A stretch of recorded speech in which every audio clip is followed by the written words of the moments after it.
Hi hello pet lovers. మన aquarium background మార్చాక అసలు ఆ లుక్ ఎంత బ్యూటిఫుల్గా ఉందంటే, వావ్. లాస్ట్ వీడియోలో ఈ కుంభకర్ణుడి గురించి మాత్రమే మీకు చెప్పా. మిగతా క్యారెక్టర్స్ గురించి కూడా మీకు తెలియాలంటే ఇంకా ఎవరైనా మన ఛానల్ సబ్స్క్రైబ్ చేసుకోకపోతే వెంటనే చేసేయండి.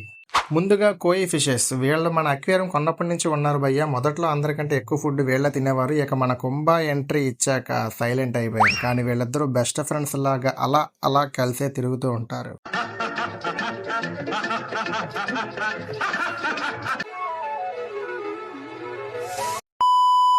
షార్క్.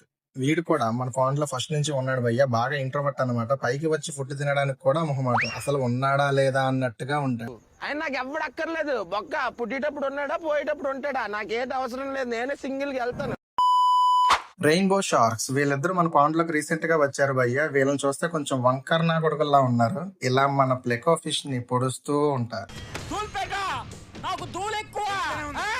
ఇక మన కుంభాలానే ఉన్న సేమ్ ఫిష్. నిజానికి నేను తెచ్చినప్పుడు ఇద్దరు సైజు సేమ్ ఒకేలా ఉండేవారు. వీడి ఫుడ్ కూడా వాడే తినేయడం వల్ల వీడు ఇలానే ఉండిపోయాడు. వాడి వల్ల నా జీవితం ఇలా నాశనం అయిపోయింది. సో అందరికి నామకరణం చేసేయండి. మన వీడియోకి లైక్ కొట్టేసుకోండి. నాకేం తక్కువ అండి? ఎందుకు నన్ను ఎవరు అలా చేస్తారు? నాకేం తక్కువ? అందరం పక్కన మనిషి